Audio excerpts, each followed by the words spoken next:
And I want to thank Kelly and all the people whoever who donated the money for tonight's reading, and Augustana College for just having me here, and especially all of you for showing up. I guess what I'm going to do is I'm going to try to read for about 35 minutes, and then if any of you have any questions, I will try my best to answer. And sometimes I forget about this watch, so I'm going to put it out here. Kelly's class read Knockemstiff, so I'm going to read a couple little pieces from it, and we'll read a little bit from the novel, and then if we've still got time, I'll read a couple pages from the thing I'm working on now. I always say this, my stuff is gritty and it's tough, and you know, some people, I don't want anyone to get offended, you know, by what I read tonight, because that's not my intention at all. It's just my world, you know, as far as what I write about. And also, usually when I start out, I'm a little bit nervous, so you might be able to tell that in my voice, but that will settle down pretty quickly, I hope, anyway. All right, let's get started. I'm going to read a little bit from the prologue of The Devil All the Time, and then we'll see what happens after that. On a dismal morning near the end of wet October, Arvin Eugene Russell hurried behind his father Willard along the edge of a pasture that overlooked a long and rocky hollow in southern Ohio called Knockemstiff. Willard was tall and raw-boned, and Arvin had a hard time keeping up with him. The field was overgrown with briar patches and fading clumps of chickweed and thistle, and ground fall, thick as the gray clouds above, reached the 9-year-old boy's knees. After a few minutes, they veered off into the woods and followed a narrow deer path down the hill until they came to a log line in a small clearing, the remains of a big red oak that had fallen many years ago. A weathered cross, fitted together out of boards pried from the back of the ramshackle barn behind their farmhouse, leaned a little eastward in the soft ground a few yards below them. Willard eased himself down on the high side of the log and motioned for his son to kneel beside him in the dead salty leaves. Unless he had whiskey running through his veins, Willard came to the clearing every morning and evening to talk to God. Arvin didn't know which was worse, the drinking or the praying. As far back as he could remember, it seemed that his father had fought the devil all the time. Arvin shivered a little with damp, pulled his coat tighter.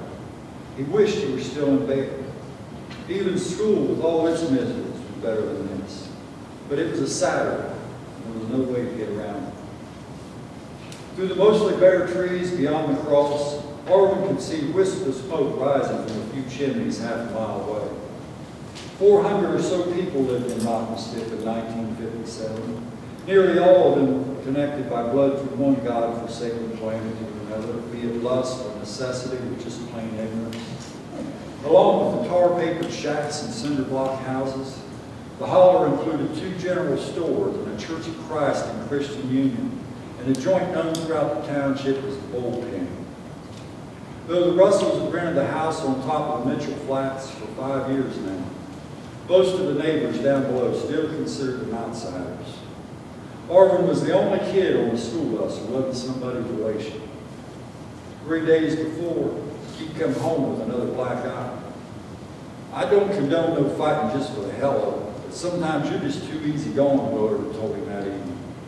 Them boys might be bigger than you, but the next time one of them starts his shit, I want you to finish it. Willard was standing on the porch changing out of his work clothes. He handed Arvin brown pants, stiff with dried blood and grease. He worked in a slaughterhouse in Greenfield, and that day, 1,600 hogs had been butchered, a new record for R.J. Carroll in the pack. Though the boy didn't know yet what he wanted to do when he grew up, he was pretty sure he didn't want to kill pigs for a living.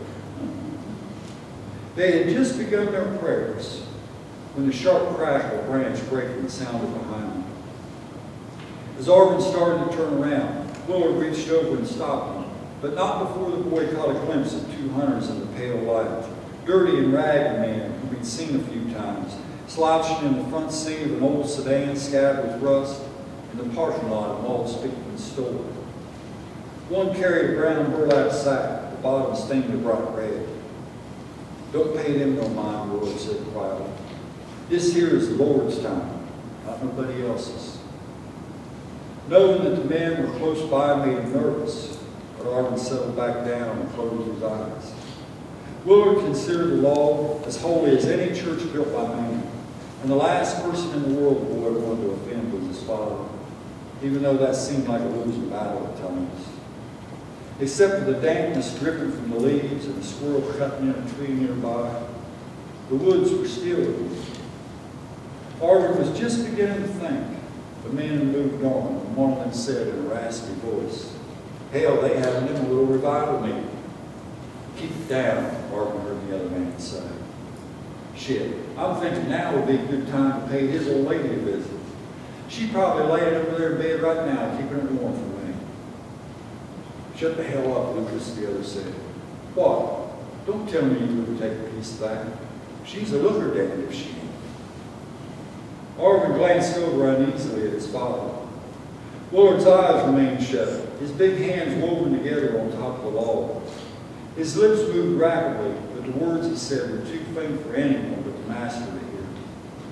The boy thought about what Willard had told him the other day, about standing up for yourself when someone gave you some shit. Evidently, those were just words too. He had a sinking feeling that the long ride on the school bus was not going to get any better. "Come on, you dumb son of a bitch," the other man said. "This thing is getting heavy." Arvin listened as they turned and made their way back across the hill in the direction from which they'd come. Long after their footsteps faded away, he could still hear the mouth of them laughing. Okay, so now we'll skip ahead a little bit. And pretty much what happens is, Arvin is upset because his dad doesn't take up for his mother. This guy's installed her. They just go back to the house. But later on that day, Willard comes and he gets Arvin and they go down into the holler and he finds the two men at the bullpen sitting on a picnic table drinking beer. And he beats the man who insulted his wife. And Arvin's sitting in the truck watching this the whole time. And so then this is when Willard, he gets done whipping him on the man, and he is getting back in the truck. When he got back inside the pickup, Willard reached under the seat for a rag and wiped the trace of blood off his hands. "You remember what I told you the other day?" he asked Arvin. "About them boys on the bus?" "Well, that's what I meant," Willard said, nodding over at the hunter. He tossed the rag out the window. "You just got to pick the right time." "Yes, sir," Arvin said. "There's a lot of no good son of bitches out there." "More than 100? Willard laughed a little and put the truck in gear. "Yeah, at least that many." He started to ease the clutch out. "I'm thinking it best if we keep this between us, okay? No sense getting your mom all of a sudden." "No, she don't need that." "Good," Willard said. "Now how about I buy you a candy bar?" For a long time, Arvin would often think of that as the best day he ever spent with his father. After supper that evening, he followed Willard back over to the prayer lawn. The moon was rising by the time they got there, a sliver of ancient pitted bone accompanied by a single shimmering star. They knelt down and Arvin glanced over at his father's skinned knuckles. When she'd asked, Willard had told Charlotte that he'd hurt his hand changing a flat tire. Arvin had never heard his father lie before, but he felt certain that God would forgive him. In the darkening woods, the sounds traveling up the hill from the hollow were especially clear that night. Down at the bullpen, the clanging of the horseshoes against the metal pegs sounded almost like church bells ringing, and the wild hoots and jeers of the drums reminded the boy of the hunter lying bloody in the mud. His father had taught that man a lesson he'd never forget. And the next time somebody messed with him, Harvard was going to do the same. He closed his eyes and began to pray. All right, so now we're going to skip ahead to chapter 10. And let me explain just a little bit for the people who haven't read this book. It takes place between about 1945 and 1965, so it's a 20-year span. And there are several different groups of people that I tried to work with. And I had a hell of a time trying to figure out how to write this story where it didn't confuse everybody. And so I finally decided on, I would just divide it up into 7 sections and try my best to keep each section with, a certain group. And so this is section 2, where I introduce, there's a couple serial killers in the novel, Carl and Sandy Henderson, and this is where their story starts off. The couple had been roaming the Midwest for several weeks during the summer of 1965, always on the hunt. 2 nobodies in a black Ford station wagon purchased for $100 at a used car lot in Meade, Ohio called Brother Whitey's. It was the 3rd vehicle they'd gotten off the minister in as many years. The man on the passenger side was turned to fact and believed in signs and had a habit of picking his decayed teeth with a bucket pocket knife. The woman always drove and wore tight shorts and flimsy blouses that showed off her pale, bony body in a way they both thought enticing. She chain smoked any kind of menthol cigarette she could get her hands on, while he chewed on cheap black cigars that he called dog dicks. The Ford burned oil and leaked brake fluid and threatened to spill its metal guts all over the highway anytime they pushed it past 50 miles an hour. The man liked to think that it looked like a hearse, but the woman preferred limousine. Their names were Carl and Sandy Henderson, but sometimes they had other names too. Over the past 4 years, Carl had come to believe that hitchhikers were the best, and there were plenty of them on the road in those days. He called Sandy the bait, and she called him the shooter, and they both called the hitchhikers the models. That very evening, just north of Hannibal, Missouri, they had tricked and tortured and killed a young enlisted man in a wooded area thick with humidity and mosquitoes. As soon as they picked him up, the boy kindly offered them sticks of juicy fruit. Said he'd drive for a while if the lady needed a break. That'd be the goddamn day, Carl said. And Sandy rolled her eyes at the snide tone her husband sometimes used, as if he thought he was a better class of trash than the stuff they found along the roads.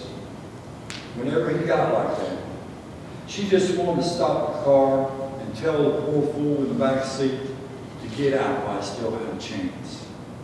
One of these days, she promised herself, that was exactly what she was going to do.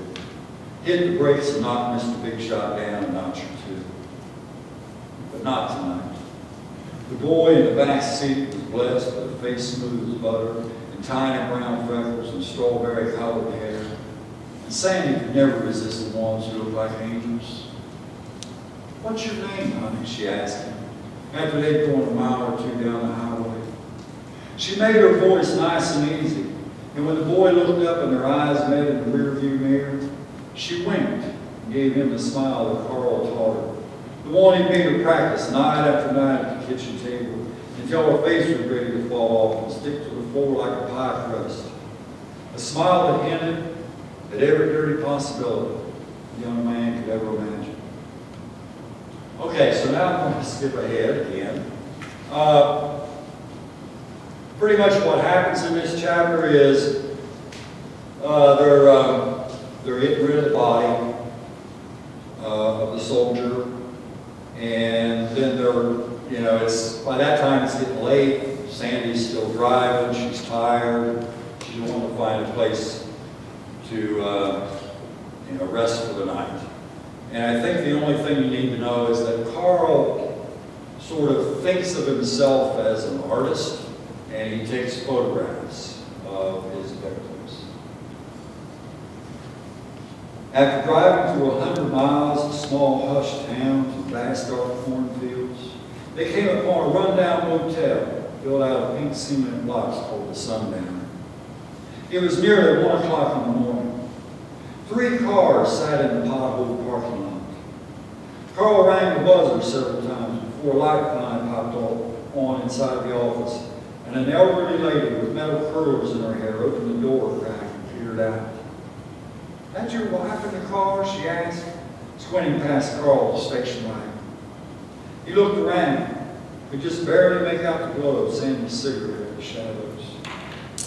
"You got good eyes," he said, managing a brief smile. "Yeah, that's her." "Where are you all from?" the woman asked. Carl started to say Maryland, one of the few states he hadn't been to yet, but then remembered the tag on the front of the car. He figured the nosy old bag had already checked it out. "Up around Cleveland," he told her. The woman shook her head, pulled her housecoat tighter around.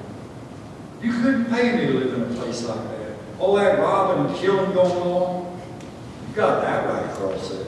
"I worry all the time. Too many spooks for one thing. Heck, my wife won't hardly leave the house anymore."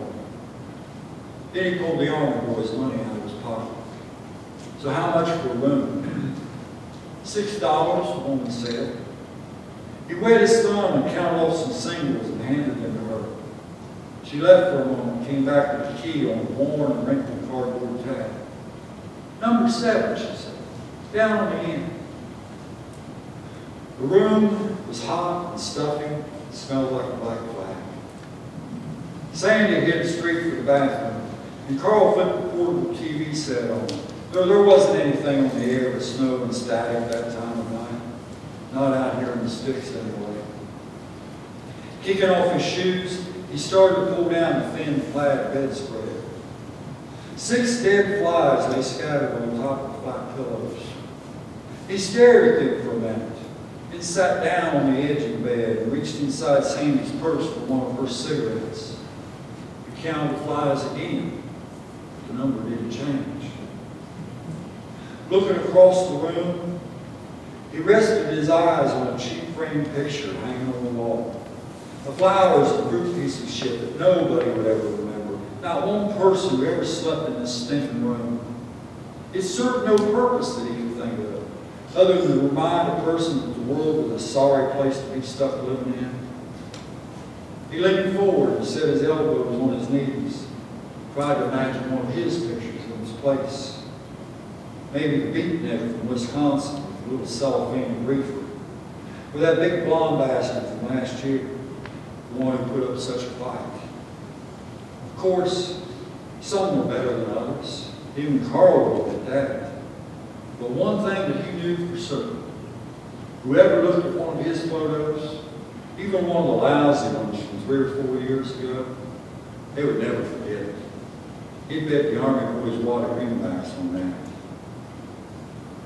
He mashed the cigarette out in the ashtray and looked back down at the pillow.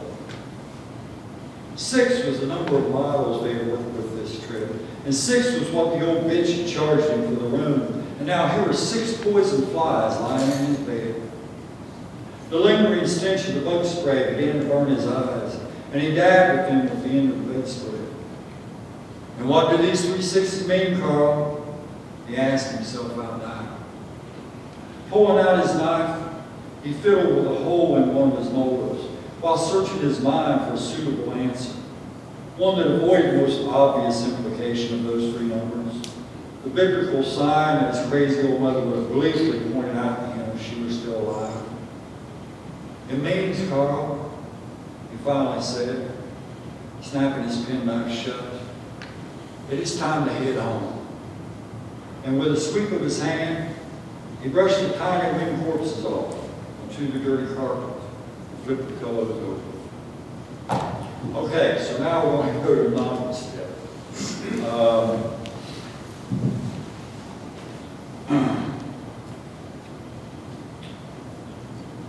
Let's see here. All right, this is just like the first page of a story called I Start Over.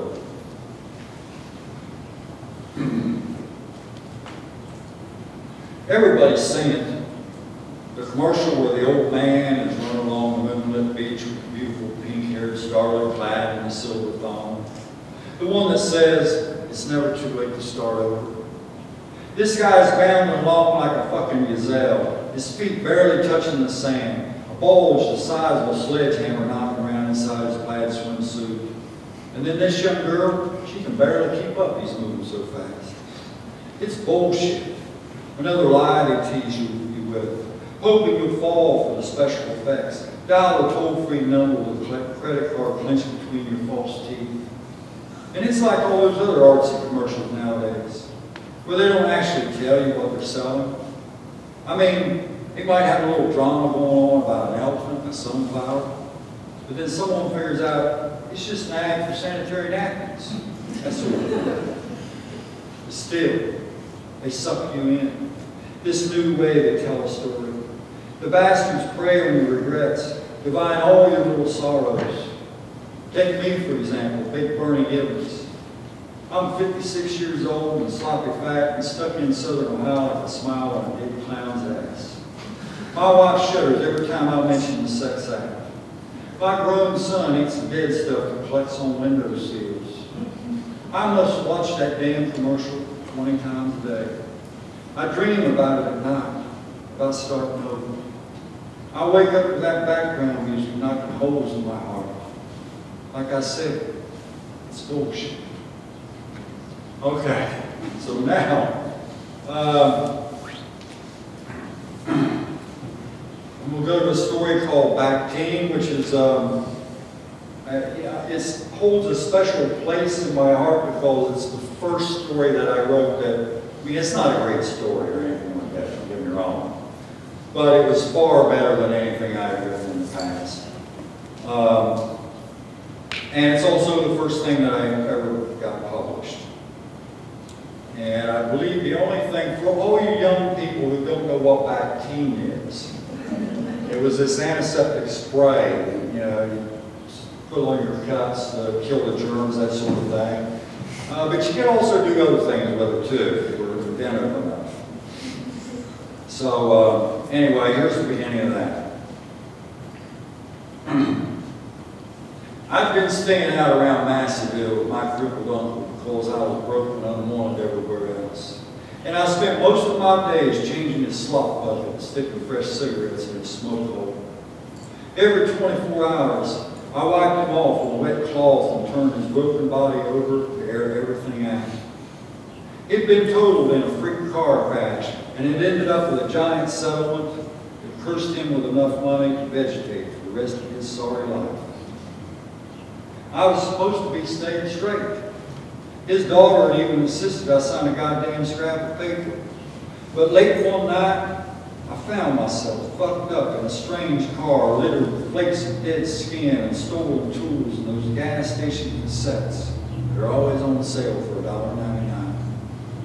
The driver was a hillbilly guy named Jimmy who kept calling me cousin, but I couldn't even remember meeting him, let alone seeing him at one of the reunions we used to have when our family was still permitted in the state parks. Still, being the type of person I was, I'd apparently let him talk me into huffing several cans of Bactine, and then I was sick, and my brain felt like a frozen bleach bottle.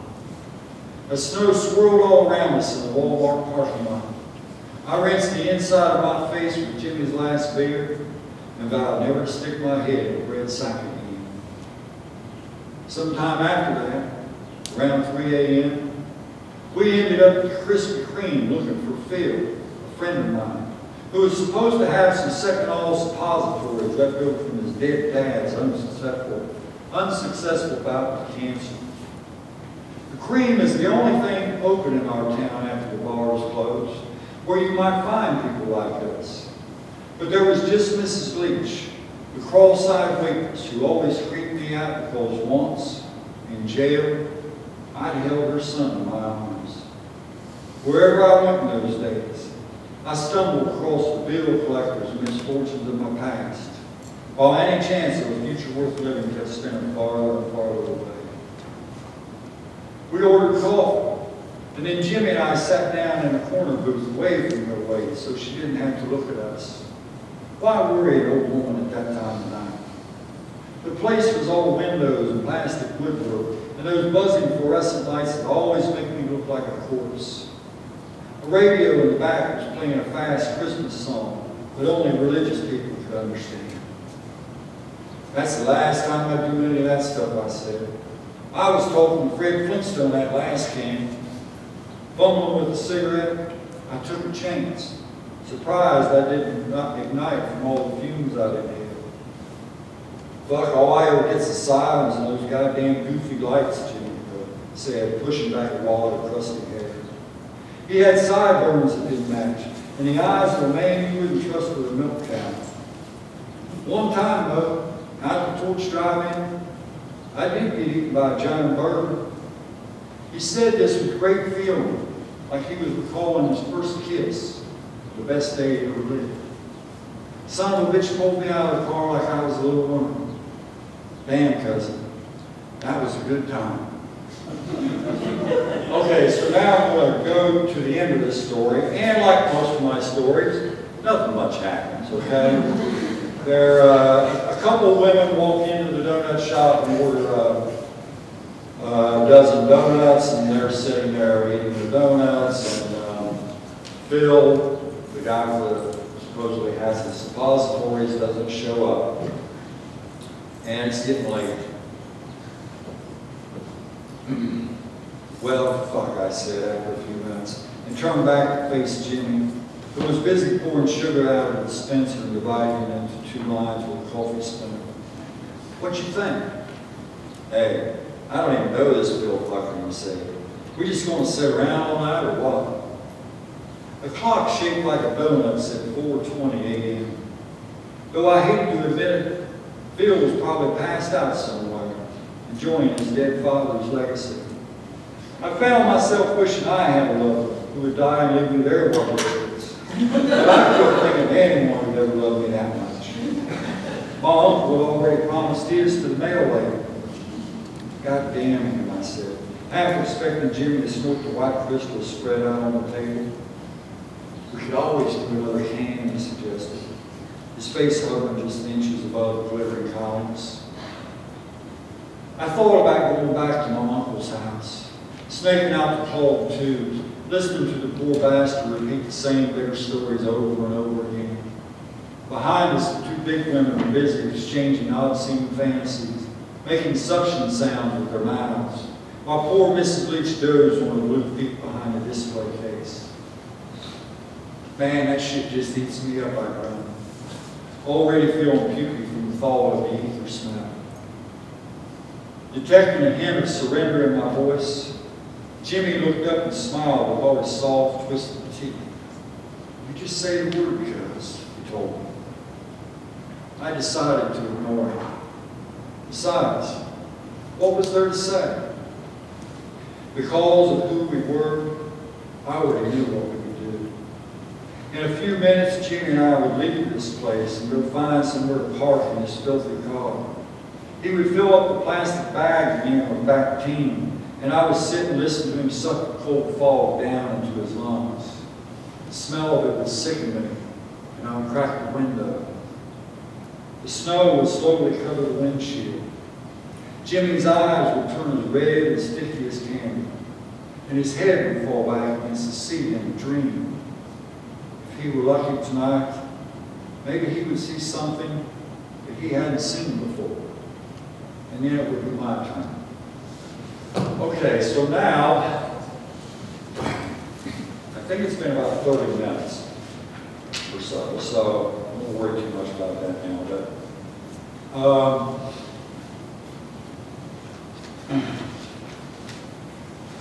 I'm going to read about 2.5 pages from the beginning of the book that I'm working on.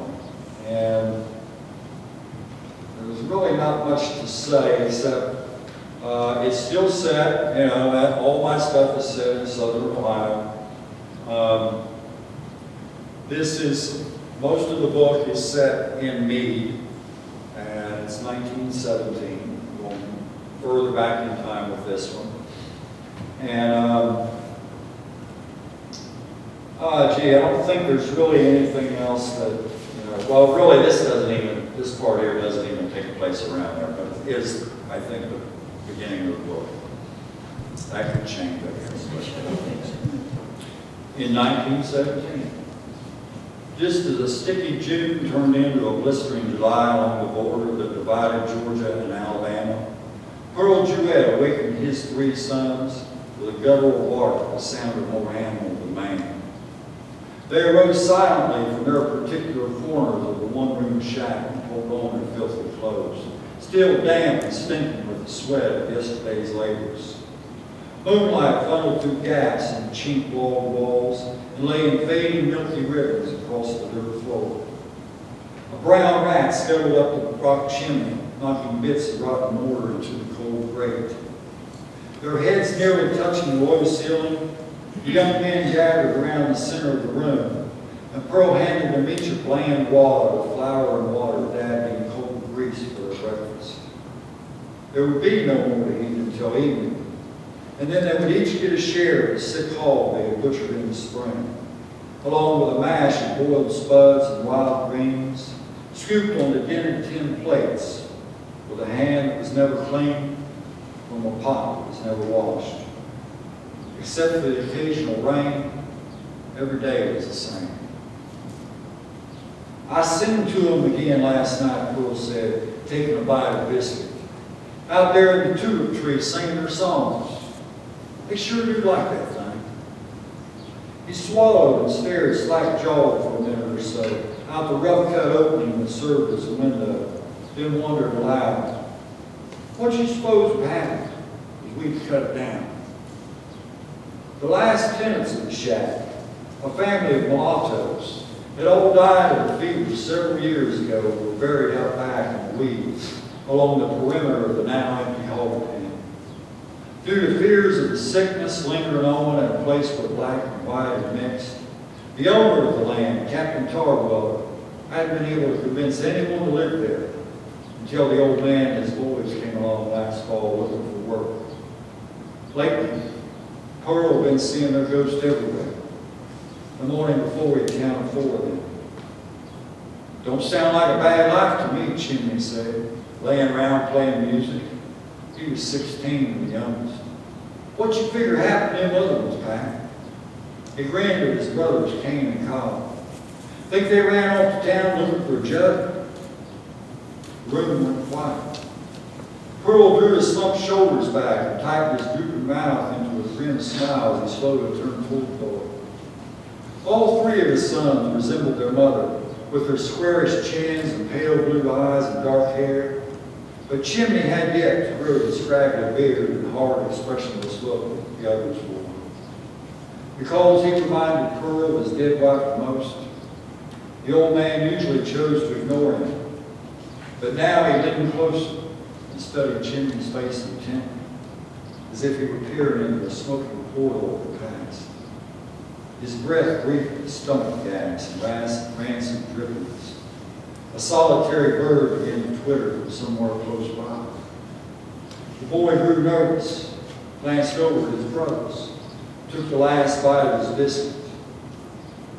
Without any warning, Pearl's hand whipped out and caught Chimney by the throat. "Spit it out, Dandy," he growled. "Spit it out." The boy tried to break away, but his father's grip, seasoned by years of plowing and chopping and picking, was like a vice.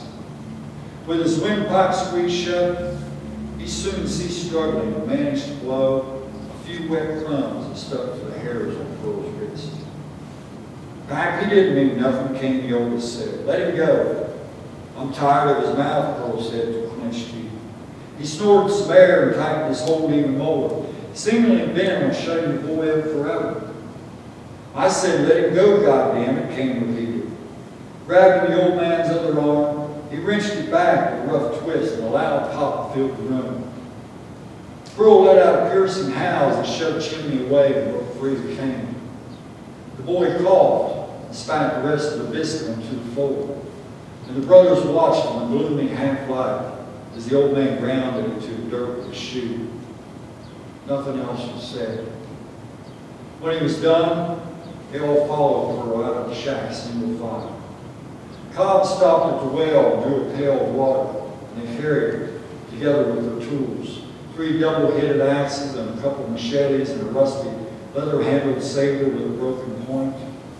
Along the edge were a long green cotton field. Just as the red swollen sun crested the hills to the east, they came to a swampy patch of woods they were clearing for Captain Tarboro. Taking off his ragged shirt, Kane spread it over the top of a canvas bucket to keep mosquitoes from laying eggs in it. Another day of work began. By afternoon, with nothing but warm water sloshing around in their guts, all they could think about was that sick hog hanging in the smokehouse. Thank you.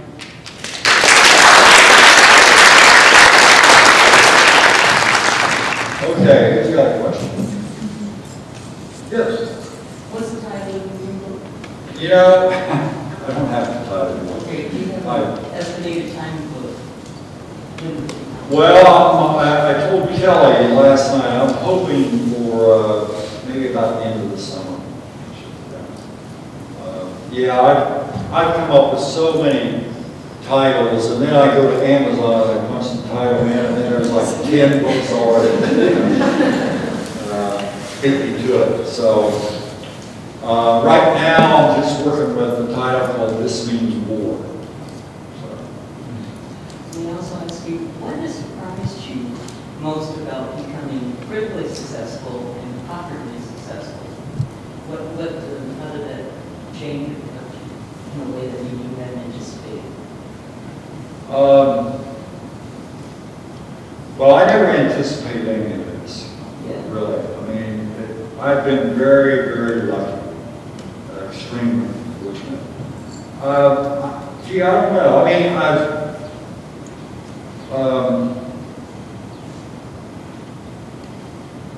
I guess I thought it would be easier than what it has been, you know. But writing, I mean, I thought, okay, after you do it for years, it's bound to be easier. And I guess it does in a way, but at the same time, it doesn't.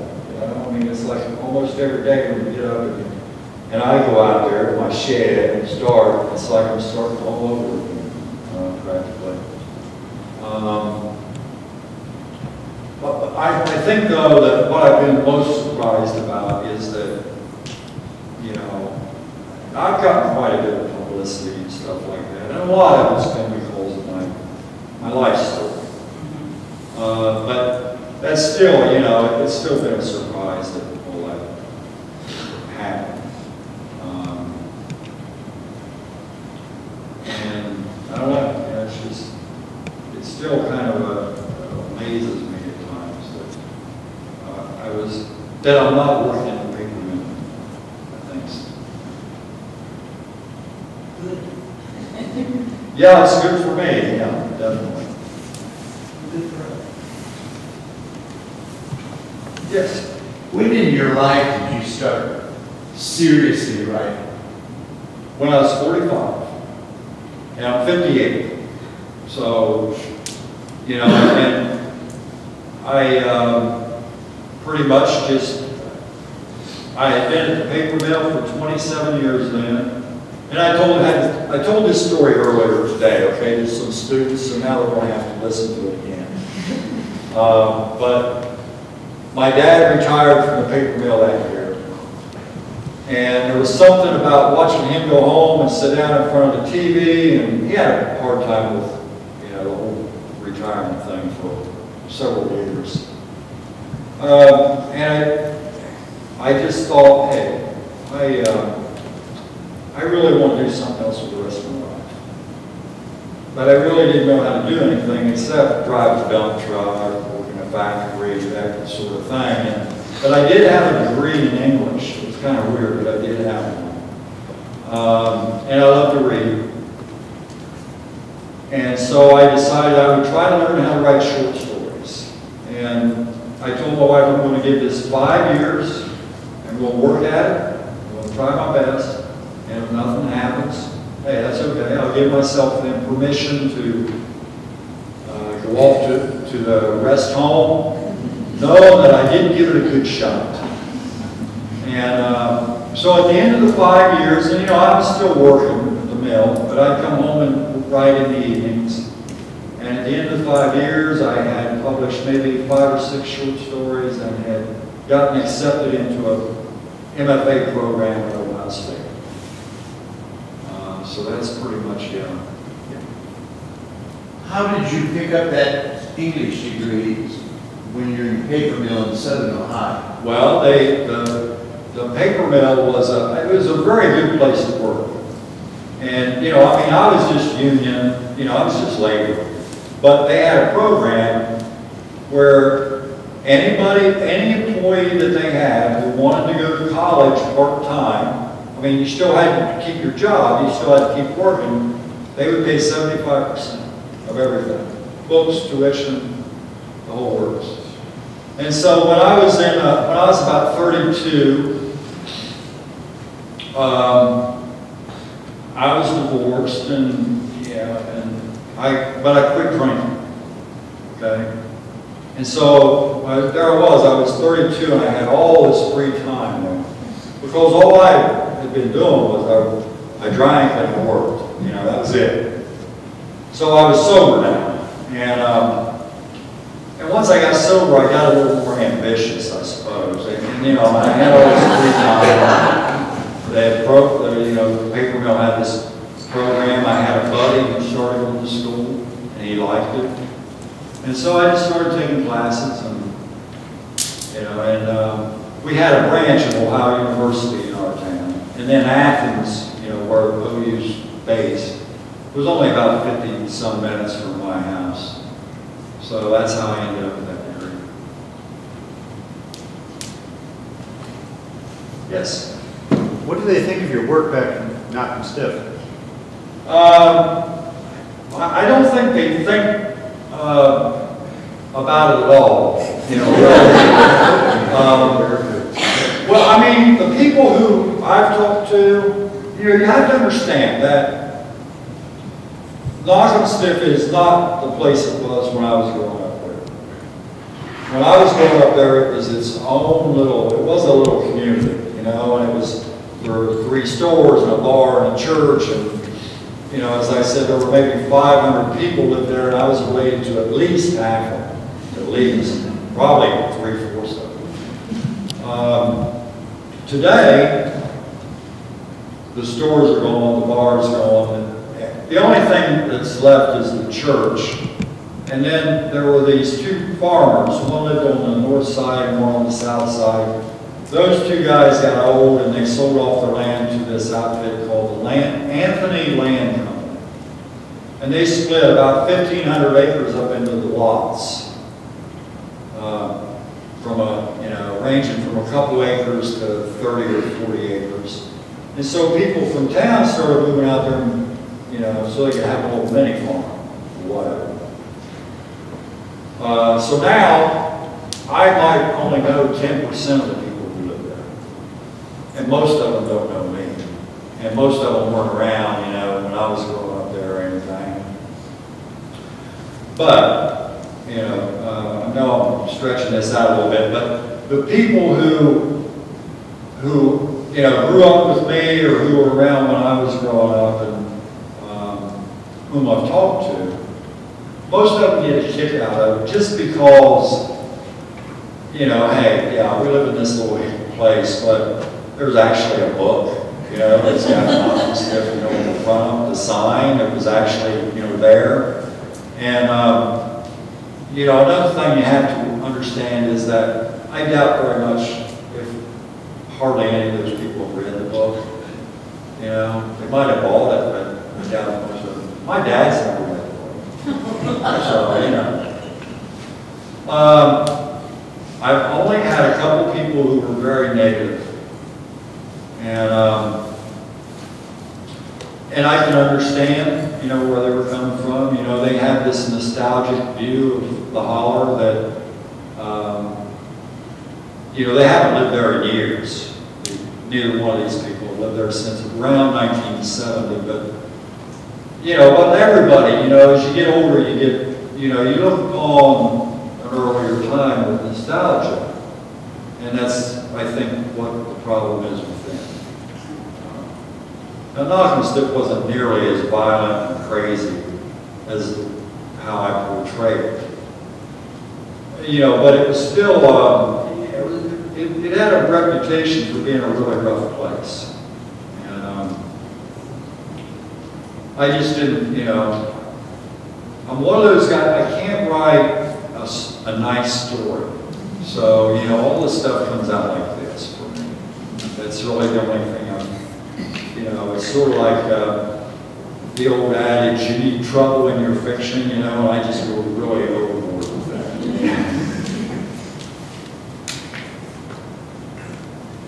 Yes?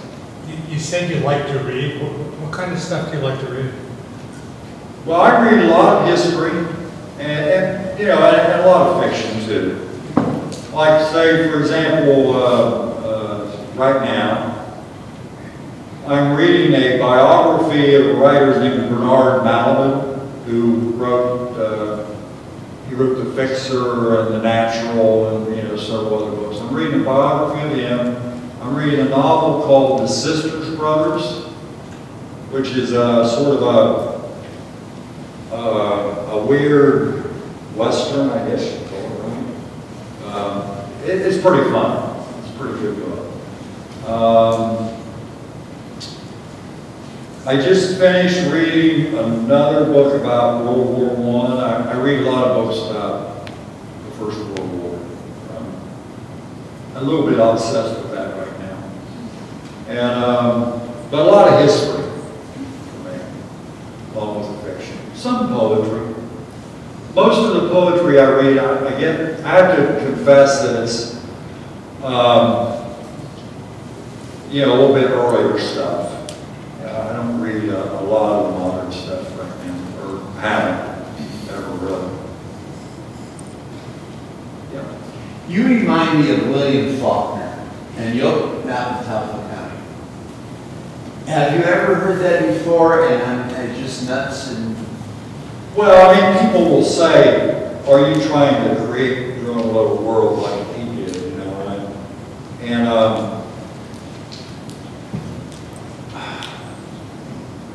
I think Faulkner probably did it by choice, you know, that he focused on that place. Where I don't really do it by choice so much because, I mean, it's sort of like, you know, I've lived there all my life, you know, in Ross County, Ohio.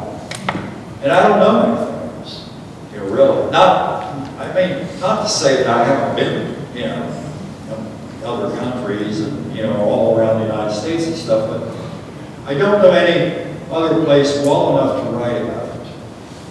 And so I would imagine that all of this, you know, my fiction will stay in Ross County. And I think, you know, I'm 58 years old, so heck, I'll be lucky if I write 3 or 4 more books. And, you know, it'd probably be pretty much over with for me by then. And I think I've got enough material to last me out, you know, to stay right there in that place. So yeah, that's my take on that.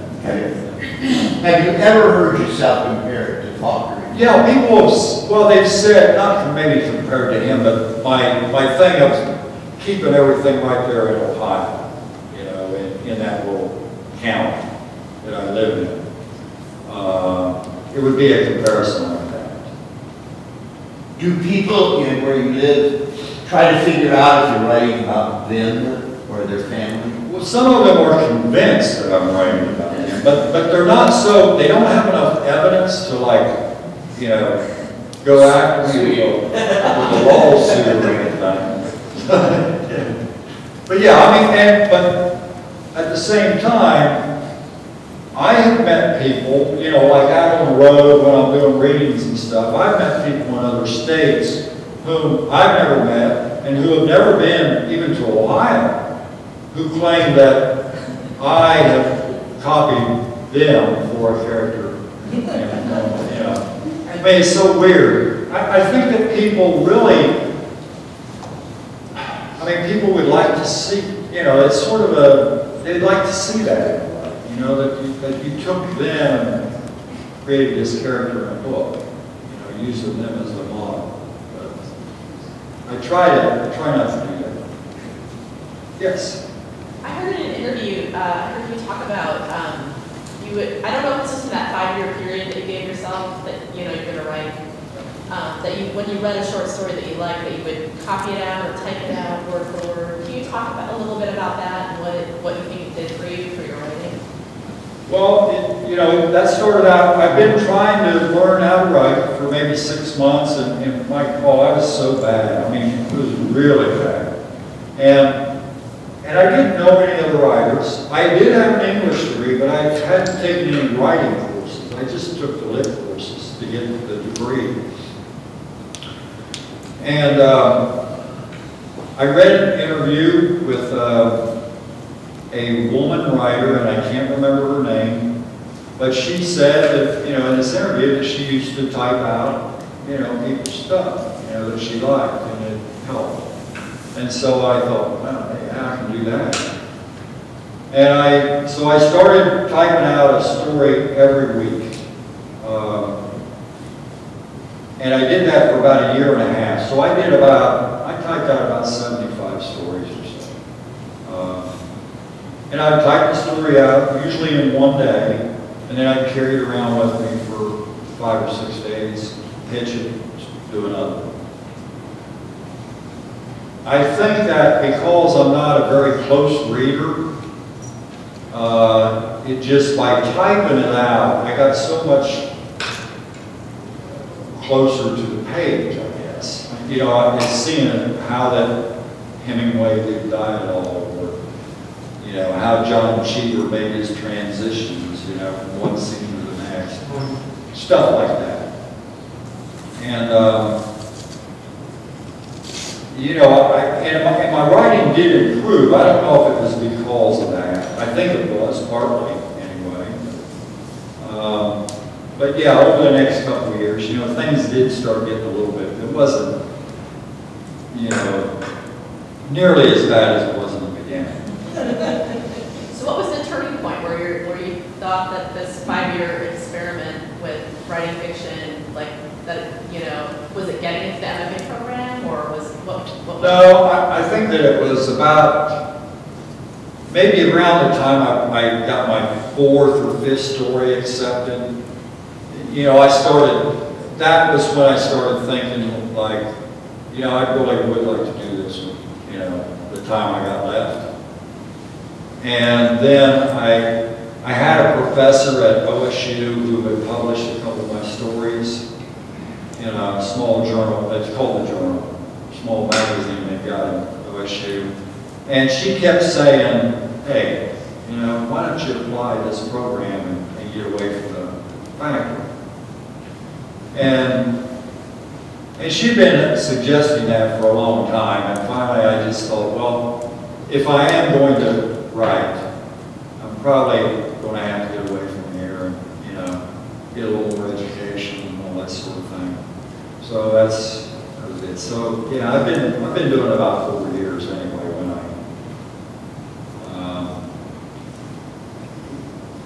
felt like there was a point where I thought that I wanted to do it forever.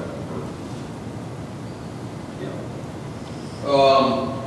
Going back to Knockemstiff, when I read it, it was a great book. I enjoyed it very much. I think that everyone, when they read and they're reading about whatever it is, they think about the author and how he came up or she came up with these stories and where they pulled the facts and the fiction from and how they put them together.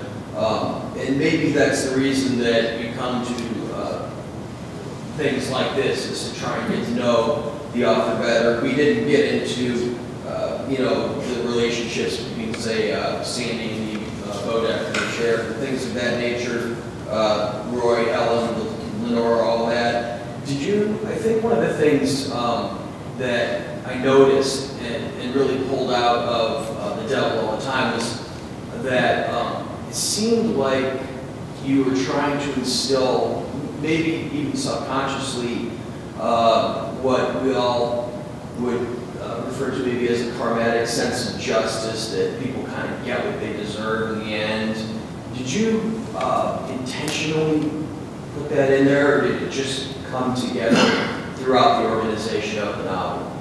Well, it must have come together like that. I mean, just because I wasn't thinking about it, you know. I really don't think too much about,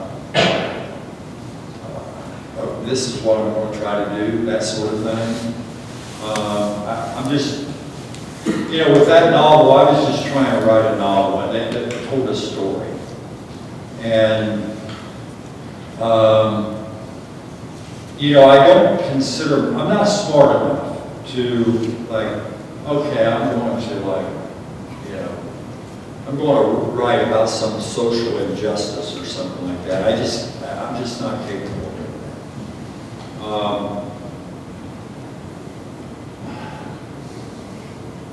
So, you know, with that book, it wasn't, you know, I mean, what I do is I'm not outlining anything or, you know, trying to plan it out or, you know, I'm just writing and you know, I just figure if I hack away at it long enough, something will happen, you know, and I mean, things just fell into place so well that I was really stunned. I thought, God, this man must have planned this. He had to, because I sit down and draft things out before I do any, say, carpentry or forever. I mean, you know, one of those measure 20 times cut once type of guys, you know, and I just thought it was really remarkable.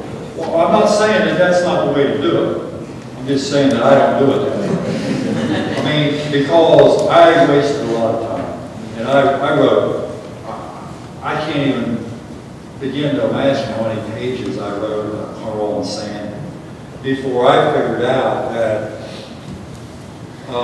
you know, I started out with I was going to write a novel about these two serial killers. That was basically it. But then after I wrote a whole bunch of pages, I figured out that I don't think anybody's going to want to read, you know, a 300 and some page novel about just these two people and their crimes. And so, you know, then I had to pretty much just, you know, I had to come up with Marvin, you know, all that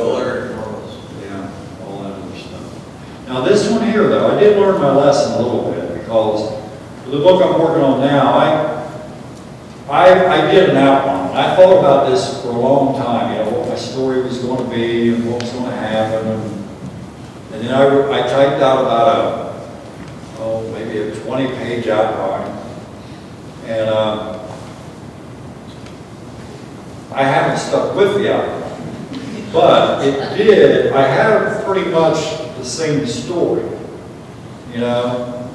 I just don't, you know, it changes as it's going along. It's changed a lot, but I do think that it's helped me save a little bit of time. Yeah, I was just curious, what was behind the decision to go from the short story format to a full-length novel? Was that just the challenge of trying something different? Well, I wish I could say that. I wish I could, but honestly, it was pretty much when Doubleday bought Knockemstiff. You know, right after they said, hey, this is, you know, we really like this book and blah, blah, blah, it was, do you have an idea for a novel?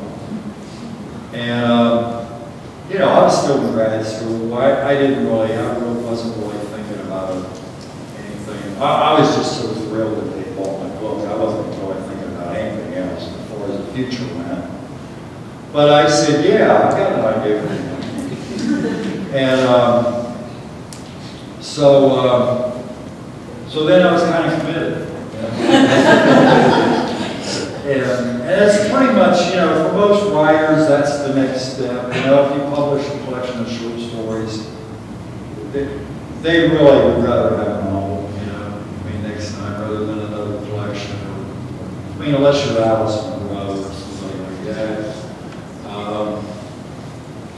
So yeah, I was just kind of, you know, then I was kind of stuck with her. And that was I was very intimidated by that. You know, my stories are like 10, 12 pages long. And, you know, trying to figure out how in the hell I was going to ever write a story that was 300 pages long So it took me a while. Okay, well, look, hey, thanks a lot for showing up.